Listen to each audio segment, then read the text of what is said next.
Hola, ¿cómo andás? Bienvenido de nuevo. Para la gente que no sabe, yo hice una entrevista anterior que nunca subí porque soy el peor youtuber de la Tierra. Y... Pero bueno, estamos acá de nuevo y me gustaría hablar de algo que tiene un montón de estigma, sobre todo en los países socialistas, que es el tema de los paraísos fiscales. Y justo que es una coincidencia, vos escribiste un libro sobre eso, ¿no es cierto? En realidad escribí porque quería buscar una excusa para hablar contigo y que sí me pongas el video, Claro, digamos. exacto. O sea, porque es buena esa. ¿Sabés cuando me empecé a dar cuenta en tu tercer libro por qué Tipito no sube mis videos? Ese fue la que dije, chao, esta es la que va, boludo. No, totalmente. Si te Y yo pido está enojado, dije, yo estoy furioso. y ahí jugué como un chicken game. Dije, bueno, a ver, voy a esperar 2 libros más a ver qué pasa. Pero ahí como, nada, me salió mal y es como me hice el lindo con la mina que estaba buena y no me volvió a llamar, así que bueno, está bien. Hagamos Ven damage igual, control. dale. Damage control, muchachos. Hasta llamemos nosotros. Pero, así que nada, tenés un nuevo libro. ¿Me contás de qué trata? Si puede ser desde el párrafo 3 de la página 35. Es tu libro, si no sabes Para vos. vos te pensás que ya no sé ni de qué trata. ¿Sabes que los libros es mucho como un embarazo, en serio? O sea, vos estás 9 meses preocupado, después lo lanzaste al mercado y ya te olvidaste, digamos. Ya está, listo. Ahora Sí. que lo quede de naturaleza, Viste digamos. que pasa como cuando querés comprar un reloj. Por 2 semanas sos experto en relojes. Podés responder todas las preguntas que hay para hacer sobre un reloj. Lo compraste y nada. Tuviste un accidente y amnesia. Es Y ahora automático. tendría que, aparte digo, no me acuerdo el índice de memoria, obviamente. Ah, no. Y me pedí 3, 4 libros y ya los regalé, porque así soy generoso con el mundo. No, a ver, la verdad es que el objetivo del libro fue darle a la gente información básica sobre el tema impositivo para que pueda de alguna manera entender lo que está pasando. Porque hasta ahora ustedes como una guerra muy despareja, donde el Estado monopoliza el conocimiento, ve lo que te quiere contar, monopoliza además las leyes, o sea, es el único que puede determinar impuestos o no, y además encima monopoliza la justicia, con lo cual decide, y el pobre contribuyente o pagador de impuestos, como gusta llamarlo a mí, está en pelotas. Sí.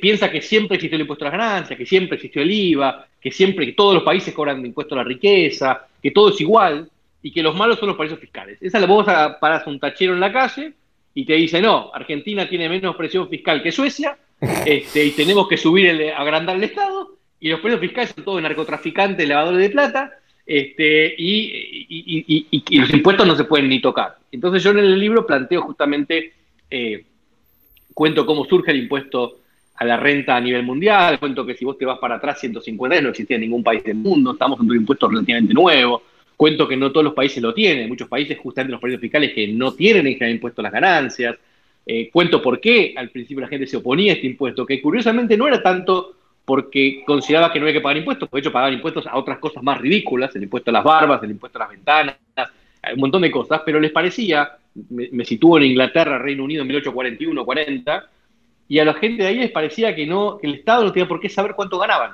Por eso no querían pagar impuestos a las ganancias.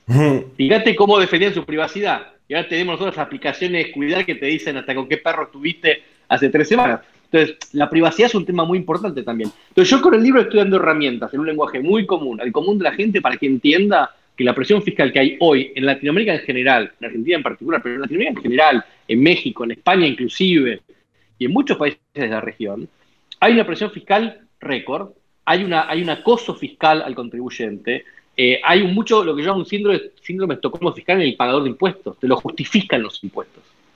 Y la verdad es que hay que empezar a pensar esto al revés, no es el Estado decidiendo cuánta plata necesita, es como empezó todo, que es el contribuyente, el pagador de impuestos, el individuo, diciendo, bueno, yo este 80% de lo que gano me lo quedo para mí y el 20% colaboro para que la cosa común, la res pública, digamos, la cosa de todos, se banque, evidentemente.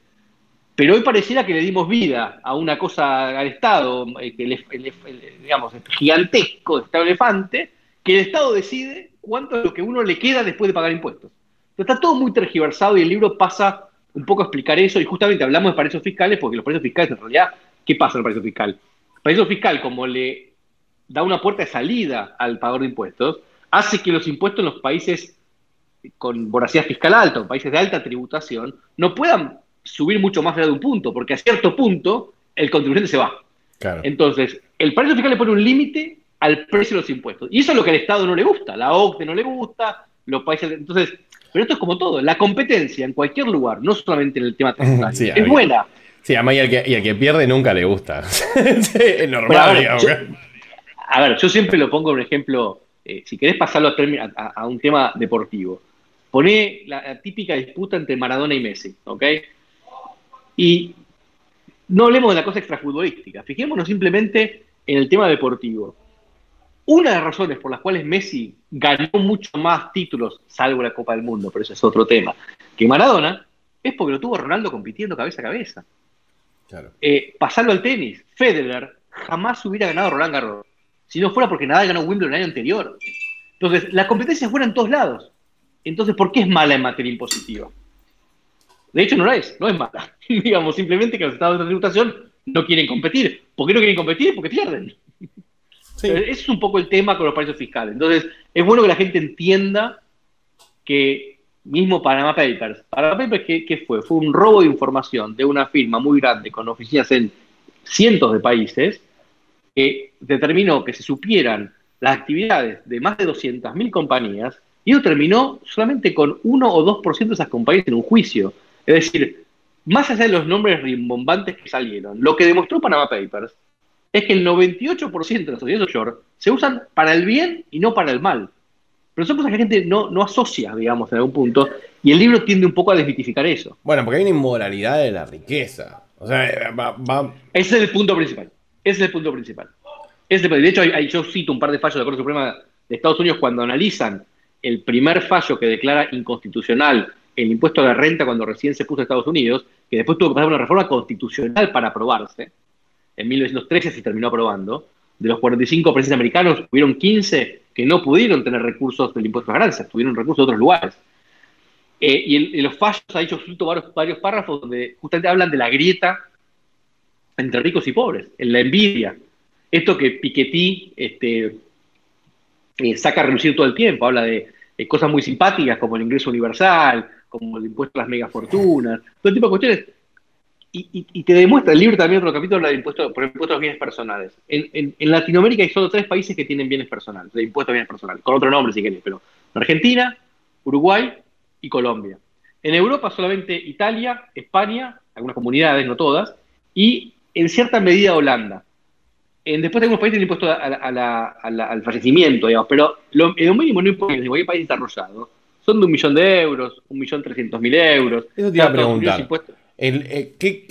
Un modelo bueno sería de que hasta cierto punto vos no pagues impuestos en base a tu producción. O sea, que el pobre, digamos, no pague impuestos.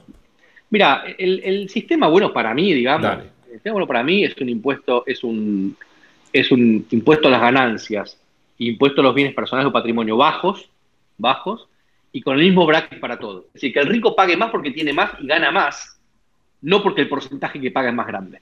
Hay pocos países que lo tienen, Australia es uno, Paraguay, graciosamente, es otro que tiene solamente 2 brackets, cuando Estados Unidos tiene 7. Yo creo que es un sistema justo, entre comillas, porque yo siempre hablo de que impuestos es un tema legal, no es un tema de justicia, ni de ética, ni de patriotismo, pero digo, un tema, entre comillas, más justo sería que todos paguen lo mismo, porcentualmente, con un mínimo no imponible, por supuesto, que tenés que tener una vida razonable. Claro, debajo de $1.000 no pagas impuestos, cosa de que... Es que así, de vuelta, así surgió.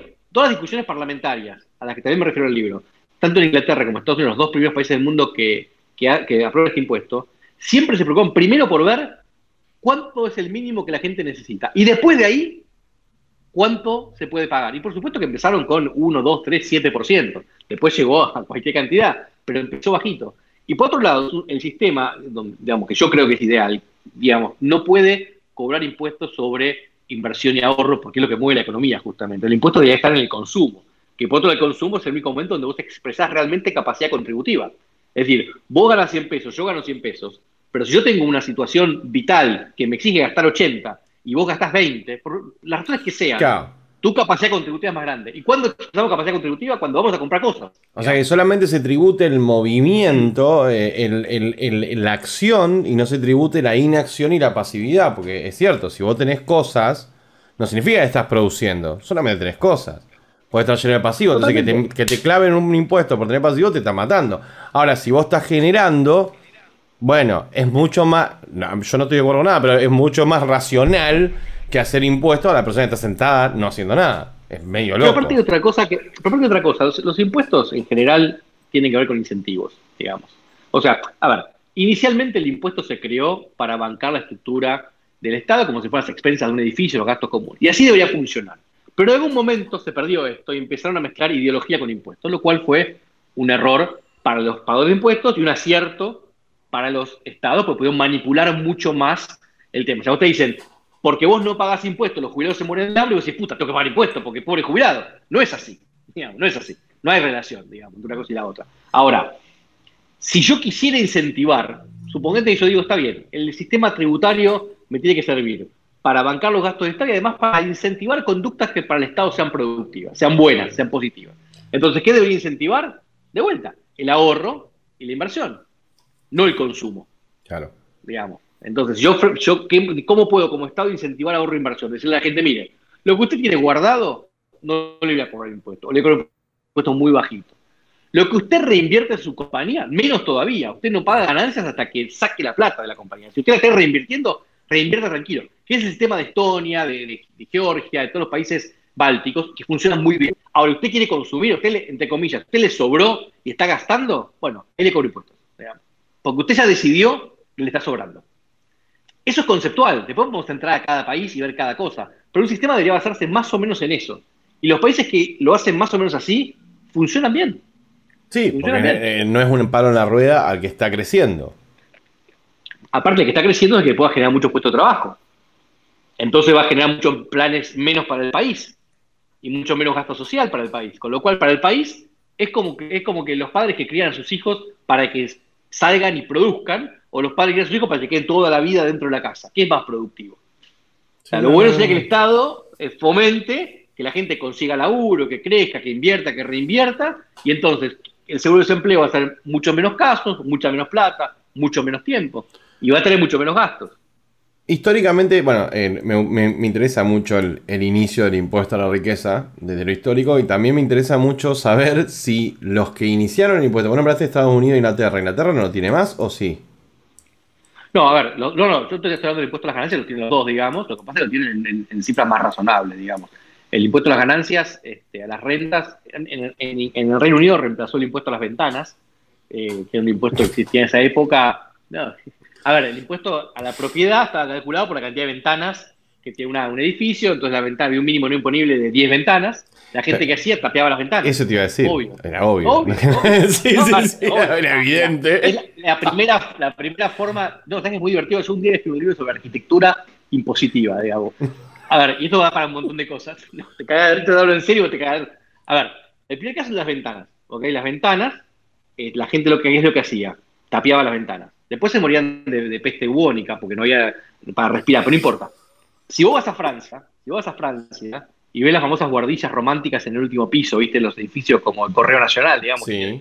Bueno, ese edificio fue construido así, no para albergar al amante francés de alguien, sino porque el impuesto a la propiedad inmueble en Francia se calculaba por la cantidad de pisos que había bajo la línea del techo. Entonces, ese último piso era como un piso tax-free, digamos.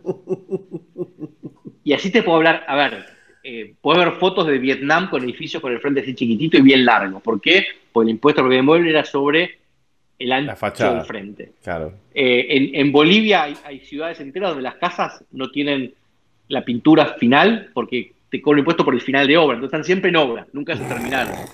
En Brasil hay iglesias que le falta una cúpula por lo mismo. Hay un montón de situaciones donde uno construye determinada cosa para evitar el hecho imponible, digamos. Que eso no es evasión, es planificación tributaria, digamos. Pero que además... En forma embrionaria, digamos. Pero es que claro, es que algunos impuestos son rozando lo cómico. A ver, ahora sale el impuesto a los influencers y cualquier cosa que yo quiera vender en mi canal... Sí, vengan. Como que fuera uno. Vengan. Pero ahí cualquier cosa que yo quiera vender en mi canal de publicidad y todo lo demás, tengo que presentar un estudio científico demostrando todas las verdades objetivas que diga sobre el producto antes de que las diga, porque esto es buenísimo. Pero yo me reía porque yo decía, ¿y qué pasa si yo agarro y digo, a ver, este ratoncito quiero que lo compren porque para mí es bonito, porque me hace acordar a los gatos, y los gatos me gustan, y me gustan porque me hacen acordar a los leones que son lindos. Y escribo un ensayo de 14 páginas de eso y se los mando, ¿viste? Bueno, seguro que tenés uno escrito en el CONICET. Sí, sí, sí, sí, sí, sí, sí, tal cual. Alguien hizo el estudio contemporáneo neoliberal de los ratoncitos y su impacto en la sociedad. Yo quería vender esta gorra de Make Taxation Tax Again, pero no la voy a vender porque no quiero que te caguen a vos con impuestos. No, no, no, al contrario, porque vos tendrías el problema, no yo. Ah, pero yo no vivo en un país donde se cobra Cagaste. impuestos de No, influencer, vos sabés que eso es lo digamos. gracioso. Vos sabés que en la ley dice algo muy extraño, que es que si el objeto se vende acá, pero vos estás en otro lado, quieren como encontrar la forma creativa de tributarte. Yo te recomiendo que lo leas. Bueno, yo te digo una cosa, te voy a decir dos cosas, ya que estamos hablando del libro. En el último capítulo de mi libro, de mi segundo libro, hablamos de el impuesto digital, por ejemplo, el impuesto a los robots y otros impuestos, criptomonedas y demás que están muy en boga ahora. No llegué al influencer porque se publicó un par de semanas antes del mes, pero el próximo lo meto. Pero el primer libro, que se llama Cómo protegen sus activos los más ricos, es un libro más de planificación patrimonial que de impuestos, el último capítulo de Chapa se llama Los 10 impuestos más ricos de la historia. Y ahí tenemos impuestos, por ejemplo, el de las ventanas, el de las barbas, el del jabón facial, los sombreros, los pedos de vaca, los pedos, flatulencias de ¿Cómo? vaca. Pero ¿cómo lo calculaban por vaca en un promedio, digamos? Es un impuesto que existe en países muy desarrollados. No, Nosotros no estamos para yo no eso. quiero ser el perito que se encargue de venir y decir, bueno, a ver, pará. No, es Es, 6. Anotale 6. Aurora es, 6. es complejo, pero ¿sabes qué pasa? Que nos tienen tan confundidos. Mirá que yo me dedico al tema de los impuestos hace 20 años. Y lucho por impuestos razonables hace 20 años, desde todo punto de vista. Siempre estuve en minoría, ahora por suerte hay gente que está hablando un poco más y está muy bueno. Eh, pero incluso gente que sabe, como yo, digamos, sin falsa modestia, digamos, cuando vos lees el libro, por ejemplo, el capítulo 10 impuestos más ridículos, que yo lo puse ahí, cuando estaba por terminar ese capítulo, dije, bueno, qué suerte que ahora este tipo de impuestos no existe más. Y no, pero, ¿sabés? Obviamente no puse la frase por suerte, porque ha quedado muy ridícula, porque el punto es, vos te pones contento con más impuesto al jabón facial, pero no tenés el IVA, que antes no existía, y ahora es al jabón facial, papel higiénico, de cualquier porquería que compres. Entonces, te confunden los estados con esto. El Estado Sí. argentino con 170 impuestos te confunde, te ganan por confusión. Y de vuelta, ese es el objetivo principal de este segundo libro, que la gente entienda que hay otro modelo de país posible en materia tributaria. Nada más que eso. ¿Vos creés que, al principio lo decías que estaba bueno que los paraísos fiscales tienden a ponerle un cepo de cuánto pueden llegar a subir los otros países con tributo, porque si no se van a los paraísos fiscales, o sale Estonia a hacerte un ciudadano digital y te la pone, o cosas por el estilo que vos decís, wow, nuevas formas de ponerle el palo a la rueda a los países que tributan mucho. ¿Vos cómo lo ves? ¿Hay una tendencia hacia la no tributación a nivel mundial o hay una tendencia hacia la tributación? Mira, es interesante la pregunta, la verdad, porque hay como periodos.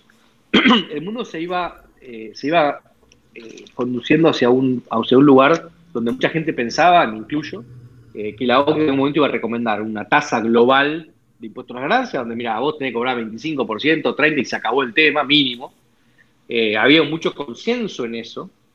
Y la verdad que íbamos hacia ahí. De pronto vino Trump, y no quiero entrar a hablar de Trump porque es todo un tema, digamos, y Sí, tiene sí, sí. cosas maravillosas y cosas que son pésimas, pero digo, y no vamos a hablar de todo esto, pero la realidad es que pateó el tablero tributario con su reforma tributaria. Porque después de eso, muchos países, Alemania, China, Hungría, Francia, empezaron a bajar impuestos. Entonces empezó a Francia. generar sí, sí, Francia. Se empezó a generar una competencia fiscal que tiene Argentina de los pocos países que ha subido impuestos en este último periodo.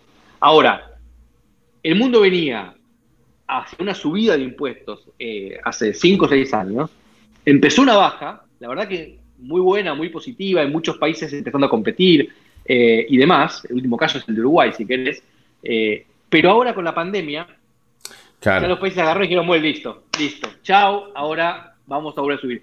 Y yo vengo advirtiendo, y ya empezó a pasar, digamos, yo creo que a partir de los próximos años de mucha subida de impuestos, con lo cual yo lo que anticipo es mucha guerra, digamos, de prensa contra los países fiscales, muchos ataques a los ricos y a la riqueza, mucha envidia, muchos Soros, mucho Piketty, mucho ese tipo de cuestiones, y lo veo mal. La verdad que yo estoy preocupado por los próximos 4 o 5 años en cuanto a libertades individuales en general y en cuanto a impuestos, porque estamos con estados mucho más grandes y la pandemia les vino espectacular a todos. Algunos más que a otros, pero les vino muy bien absolutamente a todos los países. Claro, no lo había notado lo que vos decís, pero si hago memoria para atrás, que justo el último video que hice fue de planes sociales, cuando tuve que buscar lo de la renta universal, que es una discusión que se está dando en todos los países, sobre todo si son socialistas, pero lo que me di cuenta es que, claro, tenías razón, hay un gap entre el 2012 a ahora de videos de la renta universal en YouTube. A ver, los videos, obviamente, nacen por dos razones. O alguien pone guita o es un tema que se está hablando mucho. Es raro que nazca un video de la nada. Por lo tanto, en el 2012 se ve que se hablaba mucho. Vacío, COVID-19, pum, de vuelta al tema. Sí, sí, ni hablar si pierde Trump. Yo creo que si pierde Trump se va a acelerar todo mucho. Bueno, yo tengo esa cosa de que cada vez que veo, no quiero entrar mucho en el tema tampoco, pero cada vez que veo que aumenta la mentalidad progre, también veo que aumenta lo reacio hacia eso y el hartazgo de la gente. Y en eso Trump ha logrado meterse ideológicamente en apareciera lo antiprogre. Entonces yo creo que... No, es cierto, pero la verdad que acá las cosas están tan complicadas. El COVID está subiendo de vuelta. Ya Trump inclusive está recomendando usar máscara, cosa que se había, digamos, había evitado hacerlo mucho tiempo. Yo creo que las elecciones acá están muy abiertas hoy por hoy. Creo que Biden no tiene esos 15 puntos de ventaja que dicen para nada, y creo que en los debates Trump se va a acercar mucho o lo va a superar. No sé, digamos, si vos me decís apostar, prefiero no apostar, no tengo ni idea qué puede pasar. Pero creo que para el mundo en general, y sobre todo para el tema impositivo en particular, creo que una derrota de Trump puede ser muy mala, claro, en este aspecto puntual. Sí, sí, está bien. Ahora, te pregunto, ¿cómo es un paraíso fiscal para la persona que vive en el paraíso fiscal? En general son lindos lugares. La verdad que en general son lugares que son paraísos no solo fiscales, son paraísos en general. Mira, yo siempre digo que, digamos, si lo explico bien en el libro cómo fue la evolución, qué es lo que la OCDE llamaba paraíso fiscal, cómo eso ya no existe más, y un montón de cosas, y llego a la conclusión, comparando todos los países que hoy por hoy podés considerar paraísos fiscales, porque hay cosas muy diferentes. Tenés Islas Británicas, que son 20.000 personas en 60 islitas que tienen cierta dependencia con el Reino Unido, cierta, y Estados Unidos también es un paraíso fiscal para mí, que es de los más grandes del mundo, o el más grande del mundo. Entonces, cuando empezás a ver qué tiene en común Estados Unidos con BVI, con Panamá, con Jersey, con Suiza, con Nueva Zelanda, quizás con Uruguay, ¿qué es lo que tienen en común? Porque no es el sistema jurídico, hay países con sistema anglosajón, otros con países con civil, no es el idioma, unos hablan español, otros hablan inglés, no es digamos, no es si son islas o no son islas, porque hay algunos que lo son y otros no es donde están ubicados, porque tenés salvo en Latinoamérica, si querés, si contamos Uruguay, sí, pero si sacamos Uruguay, o todo el Frente Amplio, Sudamérica es el único lugar donde no había paraísos fiscales, pero sí lo tenés en Europa, en Asia, en Oceanía, o sea, hay muchas diferencias. Si vos preguntás a mí qué es lo que tienen en común, yo digo son 4 factores. En primer lugar, y espero acordarme porque ya decís 4, sacás la manito, si no te vas a un pelotudo. Primer tema son lugares con mucha seguridad jurídica. Un paraíso fiscal no puede no tener seguridad porque la gente lo que busca más que nada es seguridad jurídica. Gente me pregunta, che, ¿y Argentina si elimina los impuestos, puede ser un paraíso fiscal? No por 70 años, punto. Seguridad jurídica. Segundo, son países que creen fervientemente y defienden la competencia fiscal. Hay algunos que cobran impuestos sobre la renta, Estados Unidos, la mayoría no lo cobra, pero el punto es que cobran, creen en competencia fiscal y creen en el derecho soberano de cada país de fijar sus impuestos como mejor les plazca. Y me voy a acordar los últimos 2. El tercero son países que protegen mucho la privacidad de las personas, que no es el mismo que ocultamiento, que opacidad, no. Es privacidad, es un derecho humano que merece ser defendido. Y en el caso de Latinoamérica, tiene una seguridad y la integridad física, inclusive. Y el último tema es el respeto profundo a la propiedad privada. Un país que tiene esas 4 características es un paraíso fiscal. Entonces, cuando preguntás vos cómo se vive bárbaro. ¿Cómo vivís en un país donde las reglas se respetan, claro, no te joden mucho con impuestos, tu vida privada es privada, tu propiedad es defendida? Vivís bárbaro. No estás pensando que si el acceso al home banking se te jodió el viernes a la tarde, si están especificando tu guita o te estás en un corralito, simplemente fue un error del sistema, nada más, y estás tranquilo. Sí, eso es verdad, eso suena terrorífico, pero eso es real argentino. Vos te Es demorás real, 100%. una hora más de lo que sucede, del límite de tiempo que te dijeron para algo, y ya está. Vos estás buscando el arpón en el fondo de casa, la bandera argentina. Escuchame, yo en el corralito no perdí nada. ¿Por qué? Porque tenía muy poco. Y además, como estaba por casar en ese momento, usé toda la plata para hacer movimientos interbancarios o intrabancarios para pagar la boda. O sea que yo no perdí. Ahora, la sensación de que ibas al banco a buscar tu plata y no te la daban, yo todavía hoy, 20 años más tarde, y en Estados Unidos, voy a Wells Fargo, pongo la tarjeta, me dan la plata y siento por un microsegundo un alivio. Como si estuviera la posibilidad de que no me la den. Bueno, a ver, yo uso sistemas por ahí de transferencias para cobrar la plata y cuando demora, porque demora, es todo el tiempo que demora, por más que es una demora anunciada, te dice, mirá, un plazo de 48 horas, 24, que sea, la estoy pasando mal. Sí, sí.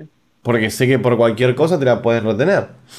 No, es cierto, yo creo que nada, ser argentino, ir a vivir a un lugar donde no te pasan estas cosas, debe ser una de esas cosas que pasivamente es liberador, pero no entendés por qué. O sea, vos vas al cajero y salís feliz y no entendés por qué. Si estoy feliz hoy, qué raro. Aparte tu plata, es como que pone la moneda en la máquina y saca Coca-Cola. Gané. No, boludo, la pagaste, digamos. Bueno, a ver, te hago una última pregunta, que es, para vos, si tuvieses que recomendar a un pibe, creo que te la hice, pero la voy a volver a hacer, ¿qué estudiar? ¿Qué estudiar para...? Subí el video y queda recomendación. Claro, ¿qué estudiar para que tenga movilidad? ¿Qué estudiar? ¿Qué es la carrera del futuro para vos? Para que no quede atrás, para que no sea reemplazado por una tostadora. Yo creo que hay que ser consciente de que las máquinas cada vez van a tener una parte más importante que en el proceso productivo de cualquier profesión, digamos. Yo lo tengo muy claro en mi carrera. He escuchado gente diciendo lo contrario y me cago de risa, digamos. El trabajo de abogado es recontra estándar. En mi caso, que me dedico a previsión patrimonial, si vos ponés en una computadora las 5 o 6 razones por las cuales la gente planifica su patrimonio, es decir, problemas sucesorios, seguridad personal o integridad personal, falta de seguridad jurídica, tema impositivo, privacidad, listo, 5. Pongo las herramientas que tengo: testamento, trust, sociedad, mudanza internacional, seguro, fundación, y pongo el domicilio fiscal de la persona y alguna cosa más, seguro que una computadora va a dar mejor advice que yo, digamos. Sí, además lo cruzás con la base de datos, digamos, de distintos países y lo que está pasando a nivel mundial. La base y antecedentes judiciales y temas de 100%, digamos. Y tenés aplicaciones que son marketplaces donde te ponen un contador de Jamaica con un abogado de Escocia y en 2 minutos ya está. Creo que el toque personal es importante, creo que el tema de contactos y demás es importante, y creo que uno tiene que tratar de justamente agregar valor, digamos. El agregar valor cada vez se hace más difícil.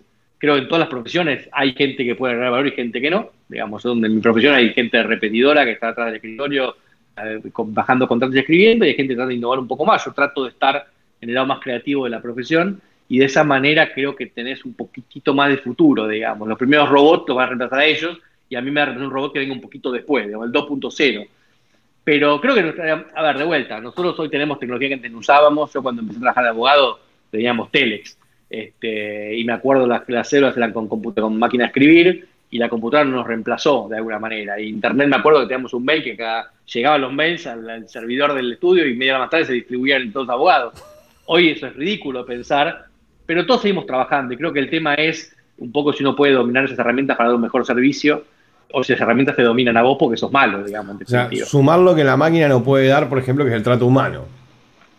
Sí, y sabiendo además las limitaciones. Yo creo que, a ver, hablamos antes de los bancos. O sea, hace, no sé, 30 años vos hacías todas las transacciones habidas y por haber en los bancos. Después vino el Banelco, después vino Home Banking, después las aplicaciones, después esto. Yo hoy piso un banco una vez cada 2 meses por algo muy puntual que tengo que hacer, digamos. Obvio. Digamos, y seguramente podría ni pisarlo, pero cada tanto quiero ver que está. Digamos, pero por argentino voy, lo vuelo. ¿Viste? Sí. Ahora, de vuelta, yo hoy por hoy me junto con los clientes, reunión personalizada, creo que va a ser muy difícil modificarla con unos robots, claro. Pero seguramente cuando pueda escribir el trust, seguramente use más tecnología que la que estoy usando hoy, seguramente la comunicación con el cliente, en el control que el cliente tenga de sus estructuras y sus activos, todo eso se va a innovar mucho. Creo que nosotros igual vamos a seguir interactuando. Quizás, ojo, quizás nuestros honorarios van a tener que bajar un poco porque hacemos menos el trabajo, pero vamos a poder hacer más trabajo a la vez para más clientes. Claro, Pero también, o sea, baja la cantidad de trabajo que tiene que hacer uno, así que no está tan mal que bajen los honorarios, o sea que Yo nada. creo que en el caso mío puntual, que lo que puedo hablar, el tema de planificación patrimonial, creo que hoy por hoy es algo mucho más masivo, aun cuando no es masivo, pero es mucho más masivo que hace 20 años.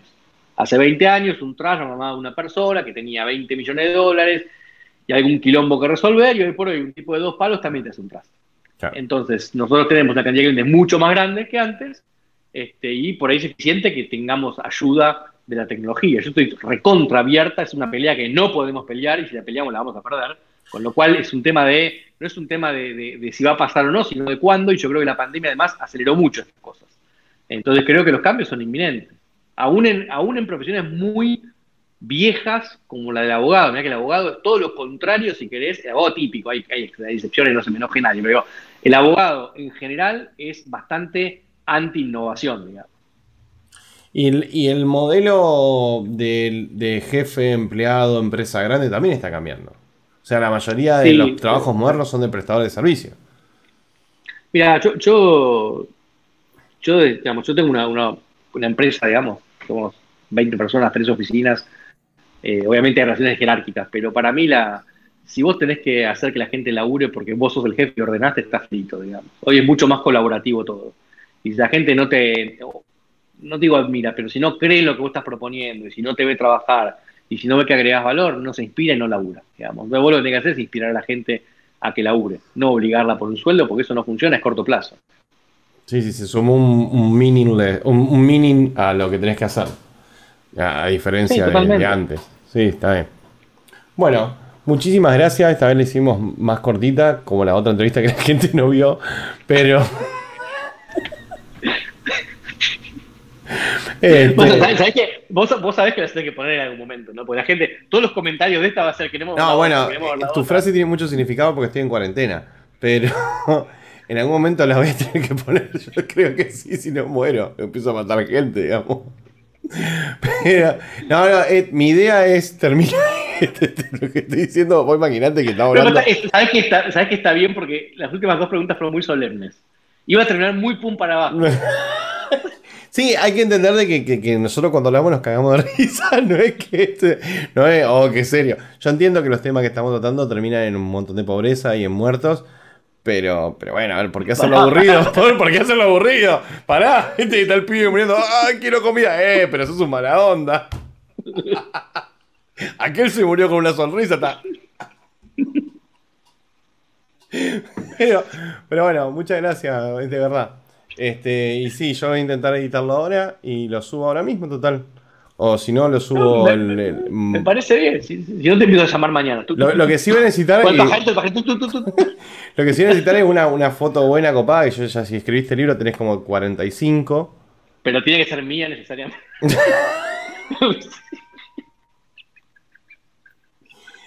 Sí, sí, sí. Bueno, ok. Sí, para los que no saben, Ok. Martina acá es una Instagramer. Así que mandame una de esas fotos que te llevaron a la fama. Es una influencer. Mandame una foto copada. Te mando una bikini, no te preocupes. No, mandame una de espalda. Así no se te ve la cara. Mandame alguna foto tuya copada, entonces yo hago la portada y ya puedo subirlo entre hoy y mañana que te sale sube un día. No sigamos hablando porque es la semana que viene. Puedes decir, no, pero el tema ya no es actual, hay que hablar de otro libro No, más. no, no, es por suerte ves, estuve más inteligente y toqué temas atemporales. Ni De hecho, mencioné. no sabemos en qué fecha estamos. No, es más, podemos tirar a futuro, cosa de confundir, ¿me entendés? Por ejemplo, están por expropiar Sancor, esa que sabés que va a pasar, pero no va a No pasar tienes ahora. idea, pero después Claro, le suban para ahí. claro, sí, sí, sí. Por ejemplo, muy malo el gobierno de Máximo, muy, muy malo. La verdad Viste, que ahora todos extrañamos a Alberto. puedo seguir tirando así. Es que Este, a mí no me importa que yo estoy en Miami. Vos si querés deprimir en la audiencia, no es un problema. claro, no, la verdad que como yo te digo, estoy de acuerdo con Mirta cuando dijo que el gobierno de Máximo fue malo. Pero bueno, nada. De verdad, muchas gracias y todo esto obviamente Dale. también va a la entrevista porque, fuck you, porque no. No, Y me había quedado un chiste afuera. Mientras no pase la previa. Me había quedado un chiste afuera que era la parte donde vos olías el banco. Y o sea, y adentro seguramente había dos de seguridad diciendo, what the fuck is that guy doing? Y el otro decía, ah, es argentino, no te hagas drama. Vienen cada 2 o 3 días a oler el banco, no te preocupes. Es normal, digamos. Bueno, muchísimas gracias. Nos vemos y hasta la próxima. Cuídate, dale. Muchísimas gracias, enojados, coléricos, iracundos, berserkers. Es gracias a ustedes que yo puedo seguir haciendo esto. Soy un tipo enojado que está cansado que le robe el Estado, que a mi libertad